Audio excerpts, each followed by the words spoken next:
लगे गाছে এসে কটা হাক করতে তোরা শাকটা দিয়ে দিলাম কই মাছগুলো দিয়ে দিই। আসসালামু আলাইকুম বন্ধুরা, আশা করি যে যেখানে আছেন ভালো আছেন, সুস্থ আছেন। আলহামদুলিল্লাহ মোরাও কিন্তু ভালো আছি। এই তো এখন দেখেন মুই কিন্তু আজকে একটা বড় মাছের মাথা লই লইছি। এককালে মাথাটা লই কিন্তু একটা যুদ্ধ শুরু করে দিছি, কারণ মুই কিন্তু কাটতে পারতাছি না এর লিগে। মাথাটা একসে শক্ত। তো এই মাথাটা কিন্তু রুই মাছের মাথা, এটা কিন্তু মুই মুগের ডাল দিয়ে একেবারে রানবো, মুড়িগন্ড রানবো। তাই মাছের মাথা দিয়ে মুড়িগন্ড রানবো, এর লেগে কিন্তু মুই এককালে মুগের ডালগুলো ভাজি লইতেছি। তা মুগের ডাল মোর ভাজা হয়ে গেছে, ভিজাই থুইছি। আর কিন্তু মুই কড়াইতে দিয়ে দিছি পেস্ট আর কাঁচামরিচের ফালি, আদা রসুন বাটা দিয়ে এককাল মুই ভালো করে মশলাটা ভাজি লমু। তা ভাজিয়ে এরপর কিন্তু মুই আন দিলাম এলাচ, দারচিনি আর লং, দিলাম মরিচের গুঁড়া, হলদির গুঁড়া, এই দিয়ে এককাল মশলাটা ভালো করে কষাই লবো। মুগের ডাল দিয়ে মুড়িগন্ড করবো এই কারণে। তাই এখন আল্লাহ এই যে মাছের মাথাগুলো দিয়ে দিলাম, কাটতে বাচ্চা ধুয়ে রাখছিলাম, এই মাথাগুলো দিয়ে দিলাম। মাথাগুলো দিয়ে ভালো করে লাড়ি সাইডে কষাই লবো। কষাইয়ে হেয়ে পর কিন্তু মুই এই মুগের ডাল দিব। এখন তো কিন্তু মোর কষাই নয় নাই, এই তো দেখেন মুই কিন্তু একাল সুন্দর করে কষাইতে আসি। তাই এখন কিন্তু মোর কষাই হয়ে গেলে হ্যাঁ মুই কিন্তু এখন কষাই হয়ে গেছে, মুই কিন্তু ডালটা দিয়ে দিছি। মুই ডালটা দিয়ে দিলাম, মোর ডালটা দিয়েও ভালো করে একটু কষাই লইছি। আর দিয়ে দিন পানি, পানি দিয়ে মোর রান্না হয়ে গেছে মুগের ডাল দিয়ে মুড়িগন্ড। এখন মুই এককাল সিম খেতে ঢুকিয়ে গেছি।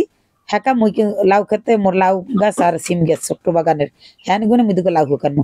এককাল কষি আগা আগা আনবো কিনলে গিয়া এই দিয়ে পোমা মাছ দিয়ে রানবো। পোমা মাছ দিয়ে কিন্তু বন্ধুরা লাউ শাকের আগা দিয়ে রান্না কিন্তু খাইতে একসের ভাল লাগে। তা হ্যাঁ যারা খাইছেন হ্যাঁ কিন্তু সবাই মোর ভাই বোনেরা জানেন, কিন্তু কিন্তু মো গ্রাম দেশে একটু বেশি খায়। তা এর লাগে মুই কিন্তু একাল আগা কাটতে লইতেছি। দেখেন একাল মোটা দেখিয়া, মোটা আগা না দিলে কিন্তু ভাল লাগবে না। হেপেনে কিন্তু মোটা আগাটা কাটতে লইতেছি। কাটতে মুই এই দিয়ে কিন্তু পোমা মাছ দিয়ে রান্না হেপেনে কাটছি। তা না মুই চিন্তা করতেছি আরো দুইটা আগা কাটতে হইবে, এর লাগে মুই বাঁচতে বাঁচতে দেখতে আছি। এখন কিন্তু মুই এককালে কাটতে লইছি, কাটতে আইন একালে হাক করতে এদের দেন মোর ডাল কিন্তু হইতেছে। মুই কিন্তু ডাল চুলে চিয়ে গেছিলাম, তাই মোর ডাল হইতে আছে। ডাইরেক্ট কাল ধনিয়া পাতা দিয়ে দিছি। এখন মুই কড়াইতে দিয়ে দিছি পেস্ট কুচি, দিয়ে দিছি একটু আদা রসুন বাটা, একটু হালকা মশলা দেবো। এরপর কিন্তু হাকটা রাখবো। দিলাম হলদির গুঁড়া, দিলাম মরিচের গুঁড়া, লগে একটু হালকা ধনিয়ার গুঁড়ো দিয়ে একটা ভালো করে কষাই লইতে আসি। কষাই কিন্তু হেইপর মুই পরিমাণ মতো লবণটাও দিয়ে দিলাম। তা লবণটা দিয়ে আর কষাই মুই হেইপর কিন্তু এর মধ্যে মাছ দেবো। কে মুই কিন্তু মাছ কষাই রাখবো।